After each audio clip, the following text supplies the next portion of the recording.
ঘরের সৌন্দর্য বাড়ানোর জন্য এইরকম একটি সুন্দর ওয়াল হ্যাঙ্গিংই যথেষ্ট। তো আমি এই ওয়াল হ্যাঙ্গিংটা কিভাবে বানালাম, কি দিয়ে বানালাম, এটাই আজকে আপনাদের সাথে শেয়ার করব। খুবই সিম্পল একটা জিনিস দিয়ে আমি এত সুন্দর একটা ওয়াল হ্যাঙ্গিং তৈরি করলাম। তো আমি এখানে অনেকগুলো আইসক্রিমের স্টিক কিনে নিয়েছি। এই স্টিকগুলো দিয়েই আমি আজকে একটি ওয়াল হ্যাঙ্গিং রেডি করব।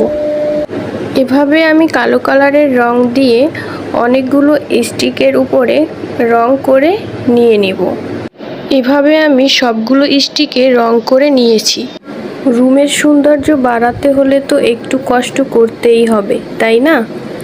যারা যারা আমার পেজটাকে ফলো দেননি তো অবশ্যই দয়া করে একটু ফলো দিয়ে দিবেন। নিত্য নতুন ভিডিও পাওয়ার জন্য একটু ফলো দিয়ে রাখবেন। আর আমার এই ওয়াল হ্যাঙ্গিংটা কেমন হয়েছে এটা একটু কমেন্ট করে জানাবেন। আর এই ভিডিওটা যদি ভালো লেগে থাকে অবশ্যই একটু শেয়ার করে দিবেন। আপনাদের কাছে এটাই আমার অনুরোধ। তো এবার আমার ওয়াল হ্যাঙ্গিংটা রেডি হয়ে গেছে। তো বন্ধুরা, কেমন লাগছে আমার এই ওয়াল হ্যাঙ্গিংটা? দেখেন তো কত সুন্দর আর কিউট হয়েছে। তো এবার আমি এটাকে দেয়ালে টানিয়ে দিব। দেয়ালে এটা টানিয়ে দেওয়ার পরে মনে হলো যেন রুমের সৌন্দর্যটা আরও দ্বিগুণ বেড়ে গেল। তো আমার এত সুন্দর একটি ওয়াল হ্যাঙ্গিং আপনাদের কাছে কেমন লেগেছে অবশ্যই কমেন্ট করে জানাবেন।